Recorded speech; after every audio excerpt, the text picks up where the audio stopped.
you very much. It's an honor to have a friend of mine because we went through this together and got along very well for my entire period of time. So I knew him as a very young man. Now he's just a young man. And he's done a fantastic job. Mr. President, it's an honor to have you. Thank you. You're doing incredibly for your country. And we appreciate working with you because you want to stop crime, and so do we. And it's very, very effective. And I want to just say hello to the people of El Salvador and say they have one hell of a president. Okay, and I mean that. I know him together. I know him as a very young man, Marcus. They have one younger than you. You know, he started playing everything. I know him as a very young man, Marcus. But they have one younger than you. Great job. I know him. Well, it's an honor to be here. But they have one younger than you. Great job. I know him. Well, it's an honor to be eager to help.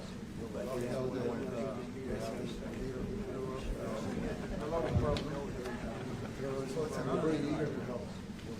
We're smoking. We can help. And we actually confirmed the murder capital. It's an honor to be eager to help. That was we're smoking murder capital. The White House. We actually confirmed and murder capital. It's an honor to be eager to help. Sometimes they say that we're smoking murder capital. The White House. We actually really. So, sometimes they say that. Who gave him that line? Do you think I can use that? Yes. And in fact, Mr. President, you have 350 million people to liberate. But to liberate 350 million people, you have to imprison some. You know, that's the way it works, right? You cannot just free the criminals and think crime's going to go down magically. You have to imprison them so you can liberate 350 million Americans that are asking for the end of crime and the end of terrorism. And it can be done. I mean, you're doing it already. And I'm sure that people have seen the change in the streets. A long way to go because you're just initiating your second term. But it's clear that, with the numbers at the border, even in Democrat-run cities, they get a help from the work you're doing. So I'm really happy to be here, honored, and eager to help. Well, we had a terrible thing happen. We had an administration that allowed people to come in freely into our country from not only South America, but from all over the world, many from the Congo in Africa, Asia, all over the world, Europe, rough parts of Europe. And they came from prisons, and they came from mental institutions, and they came from gangs, and the gangs of Venezuela and other places. And hundreds of thousands and even millions of them came. 21 million people altogether, but many of the people that came, just a tremendous percentage of them were criminals, in some cases violent criminals. We had 11,088 known murderers. Half of them murdered more than one person. This was allowed by a man who, what he did to our country is just unbelievable. So we're straightening it out. We're getting him out. But what they did and what that party did to our country, open borders, anybody could come in. As soon as I heard that, I said, every prison's going to be emptied out into our country. That's what happened. And we're straightening it out. And we just had numbers. We had the highest recruiting numbers in the history of our country going into police departments. And a year ago, we had the lowest numbers. You couldn't hire a biggest change. Yeah. Nobody's From ever the seen lowest to the highest. And the military now, Marines, the Army, Air Force, Coast Guard, every slot is, I mean, we have the best numbers we've ever had. We call it recruitment numbers. And we've never had anything like it. We had records on at every single level. But very important, the policemen. The policemen are joining forces now that we're having a hard time with policemen because we weren't protecting our police. Yeah. And we cherish our police. The police are great, and the firemen and everybody else. But we have the highest numbers that we've ever had, the most enthusiasm. Great enthusiasm and on trade and other things. We're doing great. We're taking in billions and billions of dollars. We made 2 weeks ago, I gave them a little bit of a pause because, you know, you have to show a little flexibility, but we go back to what we have to do. The markets have been very strong once they got used to it, but we were losing $2 billion a day. There's no company big like this. This is the biggest deal ever made. Now we're making $3 billion a day. We're a great country, but we had stupid people running this country, and I can say it. But what they've done to us at the border should never and can never be forgotten. It's a sin, what they did, and you are helping us out, and we appreciate it. Actually, what you're doing with the border is remarkable. It has dropped, what, 95%? It's incredible. As of this morning, 99%, 99.1% to be exact. Why are those numbers not in the media? Well, they get out with the fake news, you know, like CNN over here doesn't want to put them out because they don't like putting out good numbers. They only like putting out, because I think they hate our country, actually. Yeah, But it's a shame, you're right. Isn't that a great question? Why doesn't the media, why don't they put out numbers? Yeah, 99%. I mean, it's crazy, right? We're doing It's great. a crazy turnaround. Christy, could you maybe say a couple of words about the border, how we're doing? You know, it's just been absolutely phenomenal what a great leader can do. Clear direction, our laws matter. We should only have people in our country that love us, and the Border Patrol and our ICE officers and law enforcement officers have done fantastic work. So we're proud of them. Now we just need to get the criminals and murderers and rapists and dangerous gang members and terrorist organizations out of our country. So, Mr. President Bukele, we thank you very much for your partnership. It has been wonderful for us to be able to have somewhere to send the worst of the worst and someone to partner with. And we'd like to continue that partnership because it's been a powerful message of consequences. Mr. President, you wanted people to know that there was consequences if you break our laws and harm our people and endanger families. And this is a clear consequence for the worst of the worst, that we have somewhere to put them.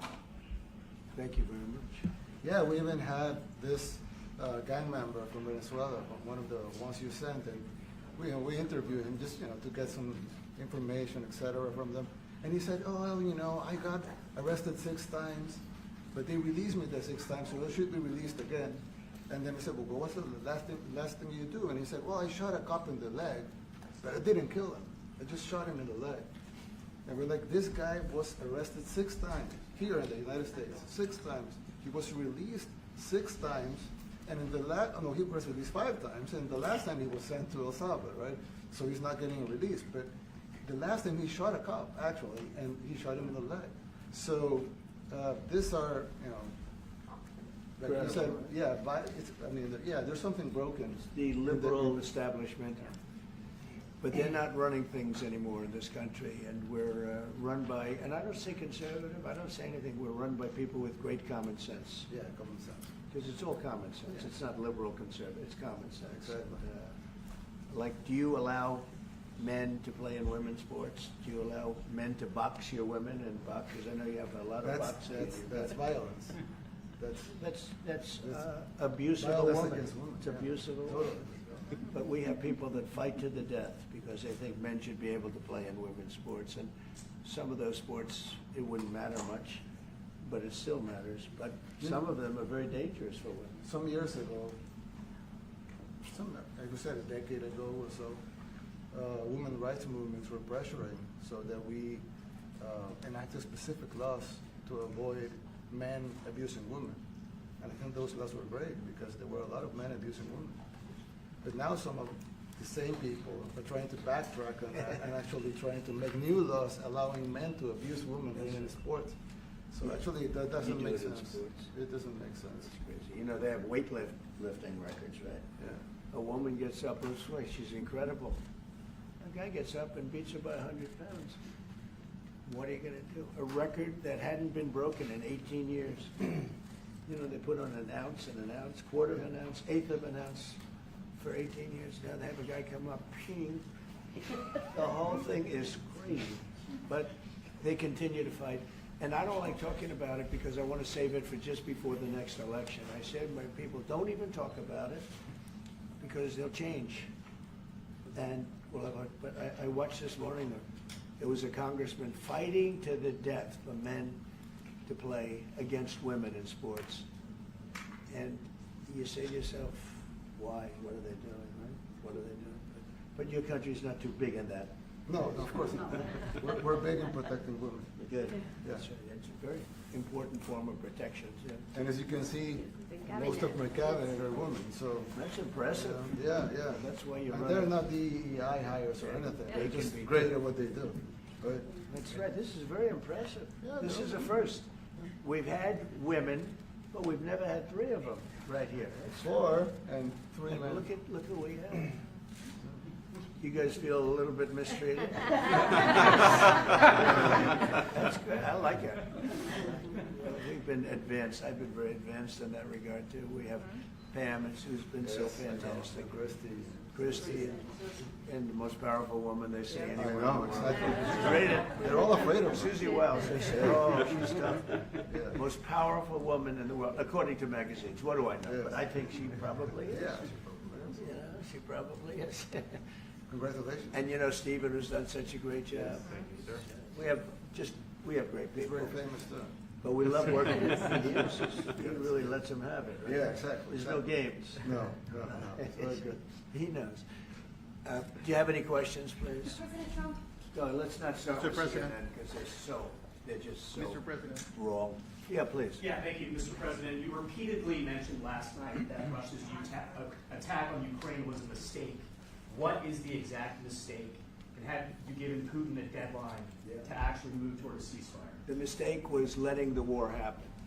If Biden were competent, and if Zelensky were competent, and I don't know that he is, we had a rough session with this guy over here. He just kept asking for more and more. That war should have never been allowed to happen. That war, I went 4 years and Putin wouldn't even bring it up.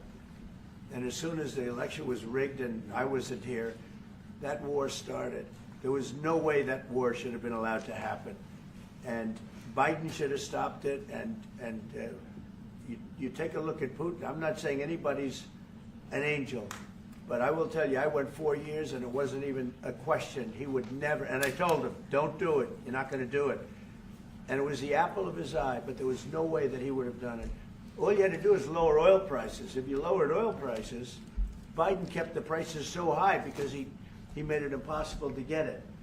If you lowered oil prices, you would have never had the war. But you wouldn't have had it with me anyway. That war would have never happened. And I think it's a great abuse. So now what do? You get a country where 25% of its land is gone, and the best locations, where millions of people are killed. You know, you haven't reported accurately the death.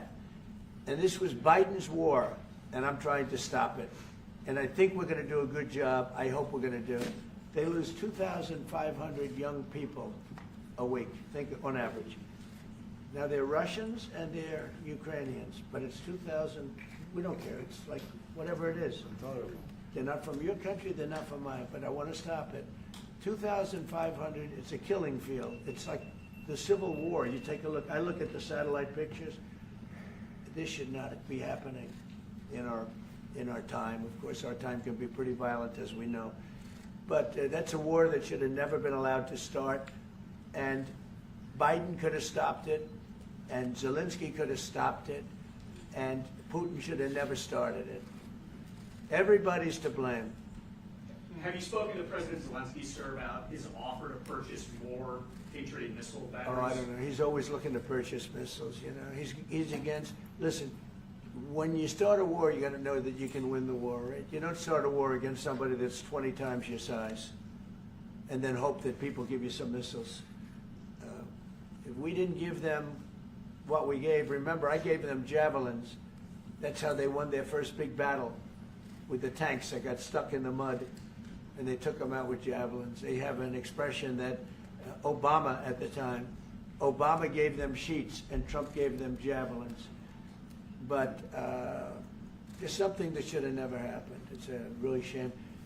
The towns are destroyed. Towns and cities are, you know, largely destroyed. They have the spires, you know, the beautiful spires that go up. They say they were the most beautiful in the world in Ukraine for whatever reason, but the most beautiful in the world, they're mostly laying on their side, shattered and broken. And most importantly, you have millions of people dead. Millions of people dead because of Three people. I would say three people. Let's say Putin number one, but let's say Biden, who had no idea what the hell he was doing, number two, and Zelensky. And all I can do is try and stop it. That's all I want to do. I want to stop the killing. And I think we're doing well in that regard. I think you'll have some very good proposals very soon. Last question, sir. Have you attributed a motive through the FBI investigation behind the attack on Governor Josh Shapiro over the weekend? No, I haven't, but the attacker was not a fan of Trump, I understand, just from what I read and from what I've been told. The attacker basically wasn't a fan of anybody. It's probably just a whack job. And certainly a thing like that cannot be allowed to happen. So good relation with President Bukele, the best guarantee that this time you won't terminate the temporary I have protected a status? great relationship with this man. nationals of El Salvador? I have the best relationship with him. We've known each other. I've known him since he was a very young man, as I said, very, very young, and I was impressed. I said, look at this guy is, in fact, you sort of look like a teenager. You look like a teenager. I said, what I kind don't of know a if that's country good is or bad, this? Mr. President. He grew up well in the last 5 years. Do you support the extension for nationals of El Salvador under I temporary support protected him. status?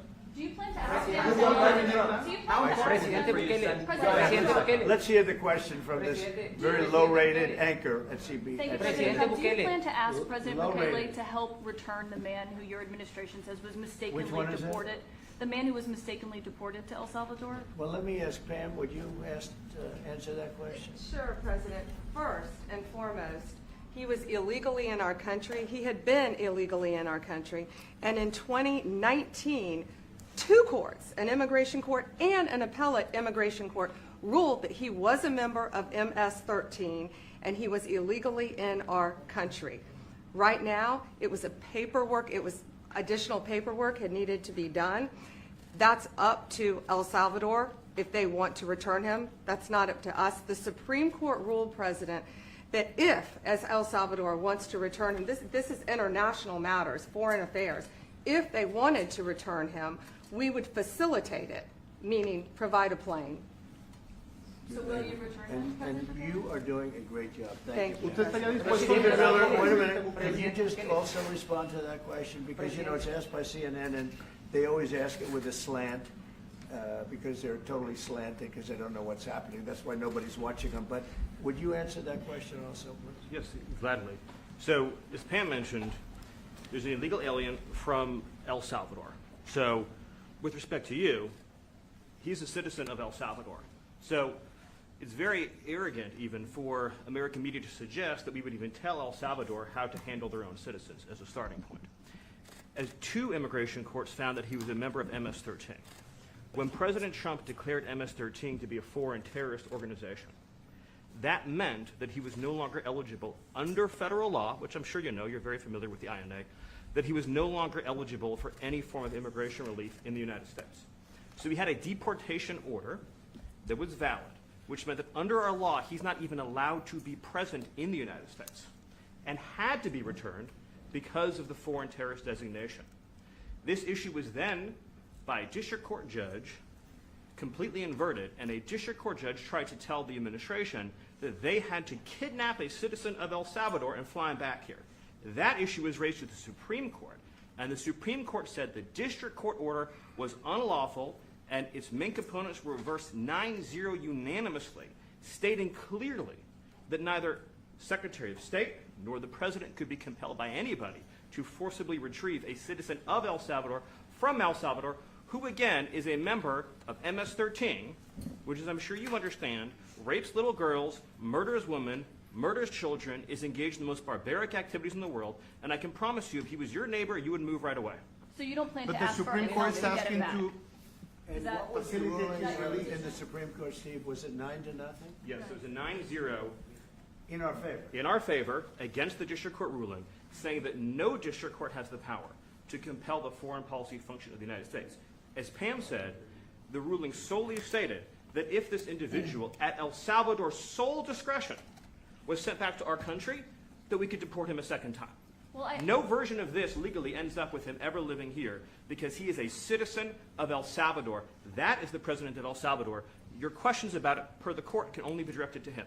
I asked ¿Usted lo President liberaría, Bukele, Presidente what is Bukele? can President Bukele weigh in on this?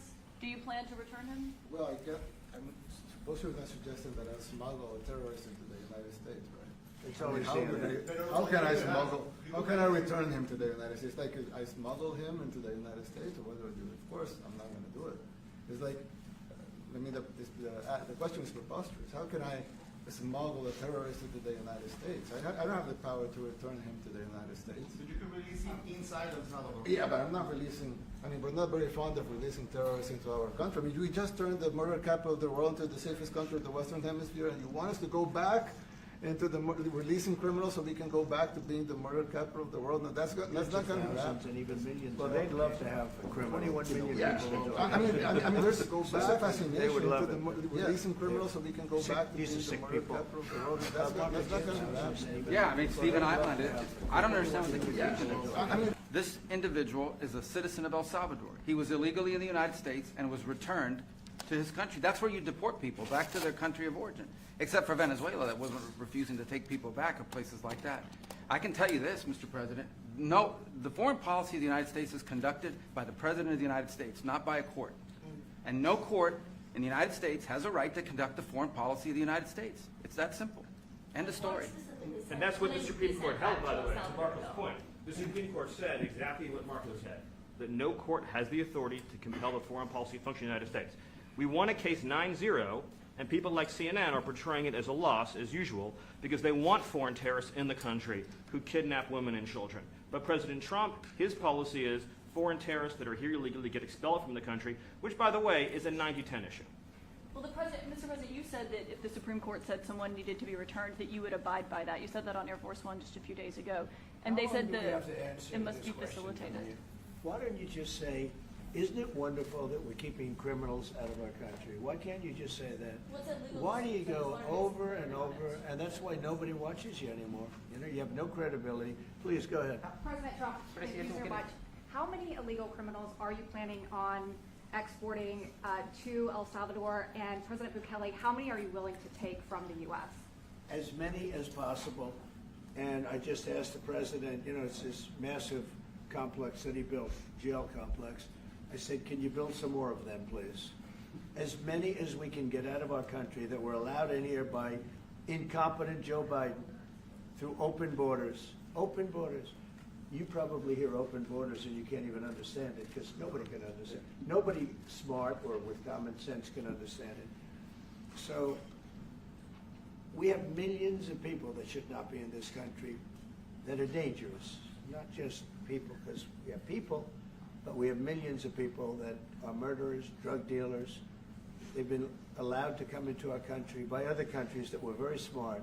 When they heard that this very low IQ president, and by the way, I took my cognitive exam as part of my physical exam, and I got the highest mark, and one of the doctors said, sir, I've never seen anybody get that kind of, that was the highest mark. I hope you're happy with that, although they haven't been bugging me too much to take a cognitive, but I did do my physical and it was released. I hope you're all happy with it. I noticed there's no question, so probably you are. But the cognitive, they said to me, sir, would you like to take a cognitive test? I said, did Biden take one? No. Did anybody take one? No, not too many people took them. I said, what about Obama? Did he take one? No, he didn't take one either. I said, let me be the only one to take one.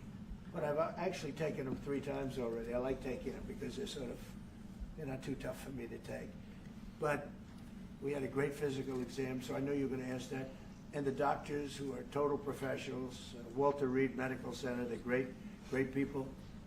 And I visited a soldier that was badly wounded, incredible soldier, lost his leg, and spent a lot of time with him. I mean, great with his mother.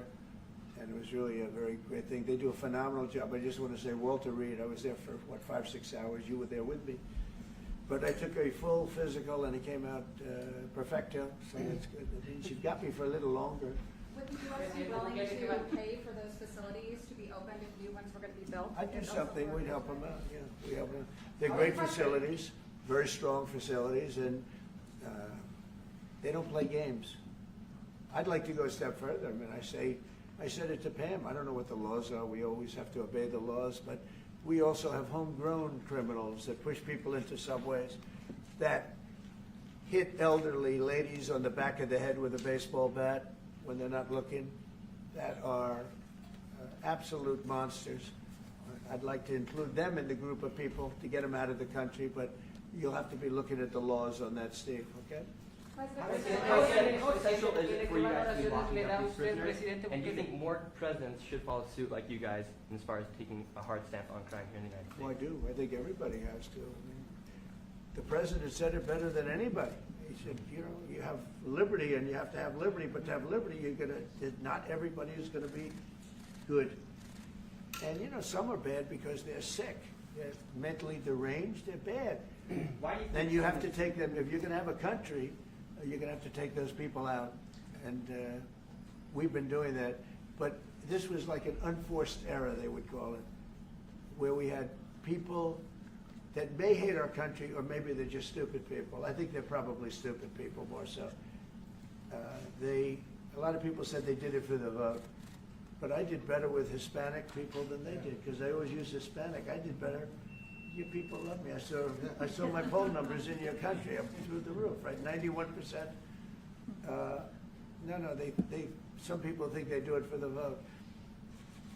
But they don't have to do it for the vote. They cheat, you know, they're professional cheaters. That's about the only thing they do well. So we just have had a great relationship, and it's become bigger because of a strange thing that happened. You know, I came back, we had no war in Ukraine, we had no October 7th, Middle East problem, we had nothing, we had no inflation, we didn't have the Afghanistan, most embarrassing moment in the history of our country, the Afghanistan, not withdrawing, because I would have been out, you know, I had it all set to bring people out with dignity and pride. That was the worst, most embarrassing moment in the history of our country, Afghanistan. We didn't have any of that. You wouldn't have had the war with Russia, Ukraine. You wouldn't have had the Middle East problem because Iran was broke. They had no money because we had secondary sanctions on and lots of other sanctions. And now every single thing, got a problem with Iran, but I'll solve that problem. That's almost an easy one. We got to solve a war that should have never started, Ukraine and Russia, and we'll get that solved. And we have to solve problems, and we already solved inflation. You know, if you look at the numbers are incredible, actually. Stock market's up, and we're not letting other countries take advantage of this country like they have for the last 40 years. So thank you very much. You have a question, please? Yes, Mr. President, thank you so much. You scored another major investment win this morning when NVIDIA pledged to build its AI supercomputer, the first time ever, right here in the United States. Thank you. That's a question I like. That's true. What is your reaction to this announcement, sir, and how will this positively benefit Americans across America? Well, it's one of the biggest announcements you'll ever hear, because NVIDIA, as you know, controls that almost the entire sector, which is one of the most important sectors in the world, between chips and semiconductors and everything else. And they're the biggest. And the other biggest we already have coming in is spending $300 billion, as you know. They announced 2 weeks ago. But NVIDIA is so highly respected. And this was an announcement that a lot of people, I knew it was going to happen, but not to the extent that it happened. It's big. And the reason they did it is because of the election on November 5th and because of a thing called tariffs, as I say, the most beautiful word in the dictionary. After love, God, relationship. The press actually hit me and said, tariff is the most beautiful word in the dictionary. What about family, love, God? So I got hit even on that. You understand? I said, okay. So now I say it's my 5th most favorite word because they get you on anything. But no, that NVIDIA, it's one of the great companies of the world, modern, super modern companies, controls segments that nobody, you know, sort of controls the world in a sense, and they're coming in here in the biggest way with hundreds of billions of dollars. Not like millions of dollars, hundreds of billions of dollars, and I'm honored by it. And I want to thank Jensen and all of the people that we deal with. They're great people, they're brilliant people. And without tariffs, they wouldn't be doing it. Okay? Thank you very much. Yeah, Are please. you considering additional sanctions against Russia after their latest attack? And do you have an update on the rate and when you might announce Well, I semiconductor already have tariffs? sanctions on Russia. I put them there. If you remember, Nord Stream 2, that's the big pipeline that goes through Europe. I stopped it. That's Russia's pipeline, the largest pipeline, I think, in the world, goes to Germany. And I stopped it. And when Biden came in, he approved it. And then they say, oh, I'm friendly with Russia. No. Putin said, you know, if you're my friend, I'd hate to see you when you're my enemy. I stopped the biggest economic job they ever had. I stopped it cold, right? It was dead. You know that, right? And Biden came in and he immediately approved it. What was that all about? And it's a pipeline that takes care of a lot of the needs. Now, you know, it was a very controversial thing, but I stopped it, and Biden approved it. Question? On tariffs? No, not you. Not Presidente And the South Bukele. Carolina update today Presidente on Bukele, potential ¿qué valoraciones le semiconductor da tariffs Presidente and potentially Bukele? pharmaceuticals. What? Semiconductor tariffs and potentially pharmaceuticals. Any update on Pharmaceuticals, that? we're going to do. We don't make our own drugs, our own pharmaceuticals. We don't make our own drugs anymore. The drug companies are in Ireland and they're in lots of other places, China. And all I have to do is impose a tariff. The more, the faster they move in. The higher the tariff, it's very serious.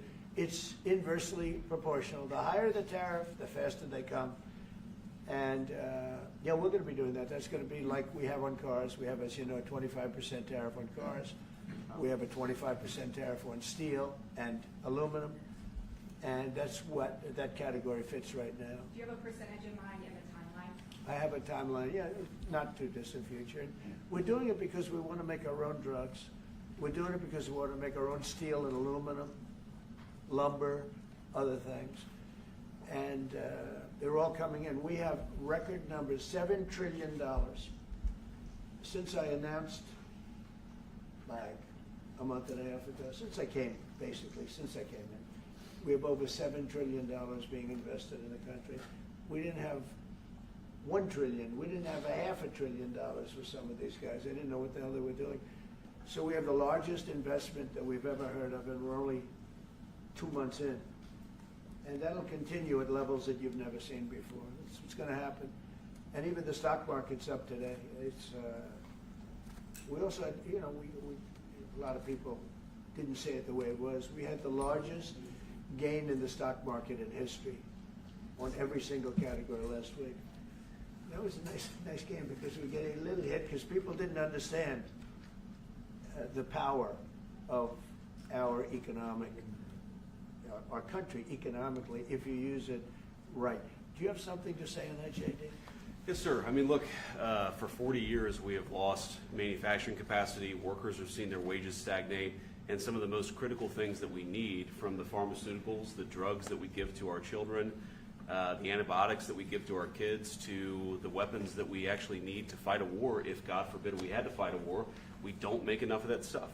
And so President Trump ran explicitly on changing that.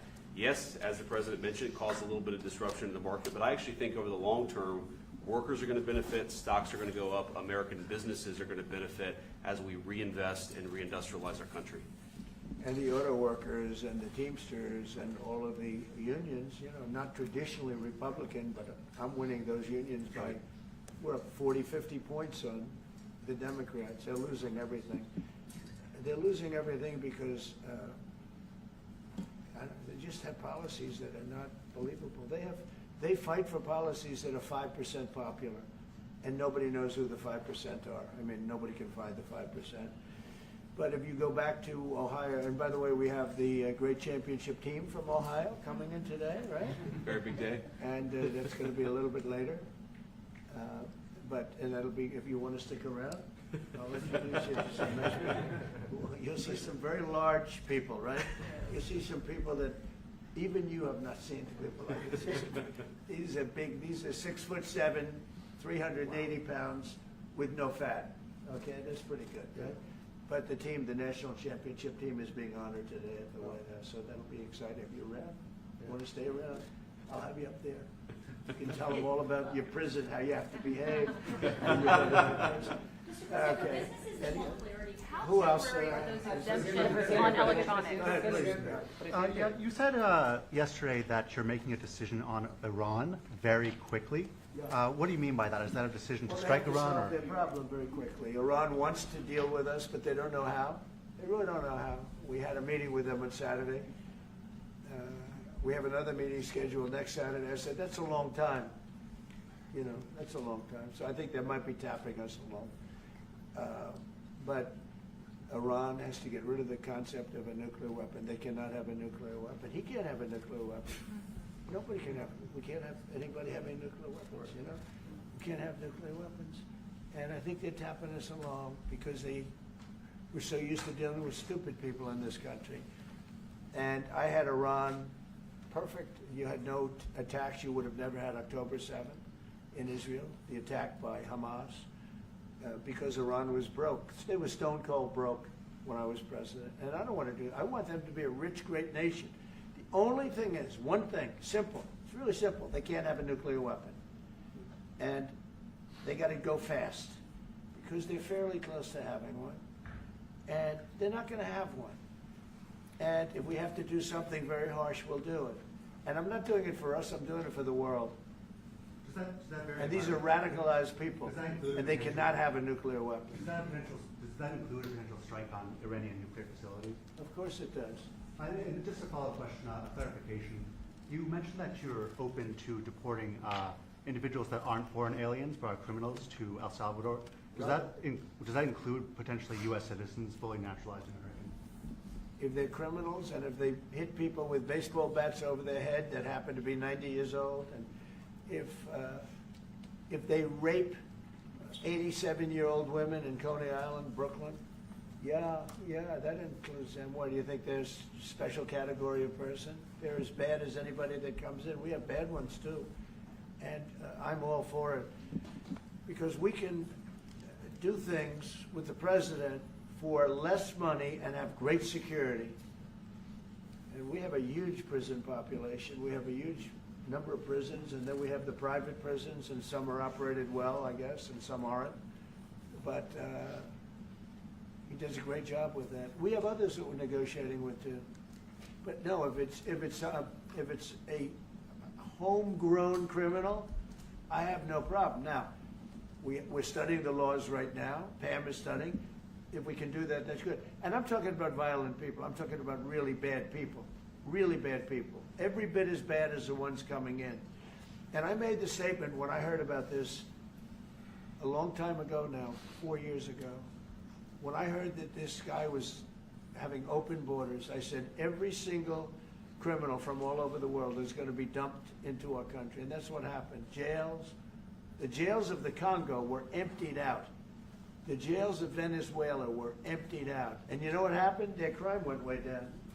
But now Venezuela has other problems. You know what the problem is? They have no money. Yeah. Because I shut off their oil, and we put secondary tariffs because they're not doing what's right over there. They know what to do. We spoke to them. I spoke to them. They know what to do. But they have no money. Venezuela has no money. But Iran had no money. And Iran behaved so beautifully. And then Biden took all those secondary tariffs on tariffs on. I told China, you can't buy oil. If you buy oil from Iran, China, I told it to President Xi, then we no longer want you to do business with the United States of America. And those ships disappeared from that harbor so quickly. China. Get along great with China. Are the talks with Iran productive? Do you want to continue that? The talks with Iran, do you believe those are productive?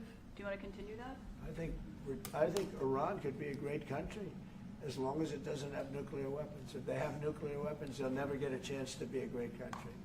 They will never get a chance. It won't even come close. Sir, on tariffs? Yeah. Yeah, thank you. Yesterday you mentioned short-lived product exemptions. Which specific products are you considering, and how long is short-lived? Weeks, months? I'm looking at something to help some of the car companies where they're switching to parts that were made in Canada, Mexico, and other places, And they need a little bit of time because they're going to make them here. But they need a little bit of time. So I'm talking about things like that. What about any Apple products, other cell phones? Look, I'm a very flexible person. I don't change my mind, but I'm flexible. And you have to be. You just can't have a wall and you'll only go. No, sometimes you have to go around it, under it, or above it. There'll be maybe things coming up. I speak to Tim Cook. I helped Tim Cook recently, and that whole business. You know, I don't want to hurt anybody, but the end result is we're going to get to the position of greatness for our country. We're the greatest economic power in the world if we're smart. If we're not smart, we're going to hurt our country very badly.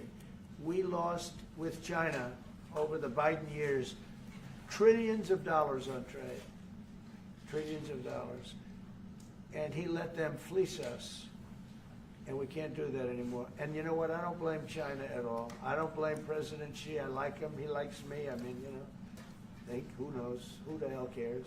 Do you have any updates on talks But you know with what? China? What? Do you have any updates with talks with China? No, let me just tell you this. I don't blame China. I don't blame Vietnam. I see their meeting today. Is that wonderful? That's a lovely meeting. They're meeting, like trying to figure out how do we screw the United States of America. Don't forget, the European Union was formed to do just that.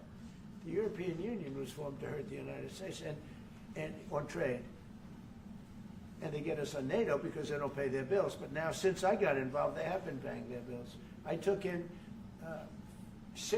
over $600 billion for NATO. Nobody took in anything. I mean, they were all delinquent. They had 8 nations out of 28 paid their bills. The rest of them were way delinquent.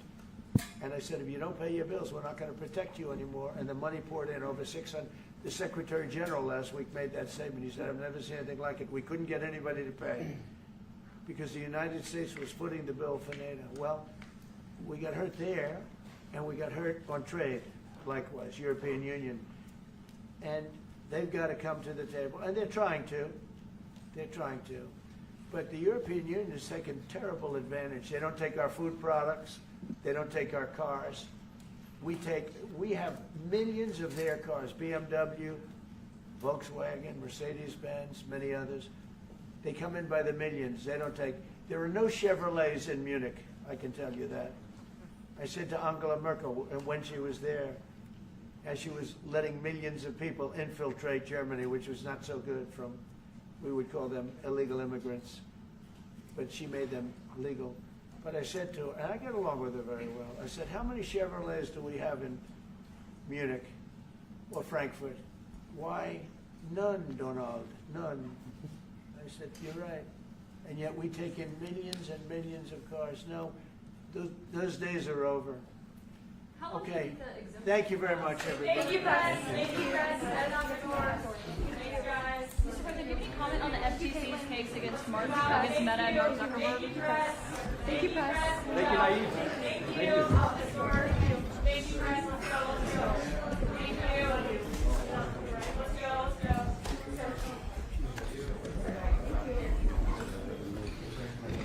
Thanks, guys.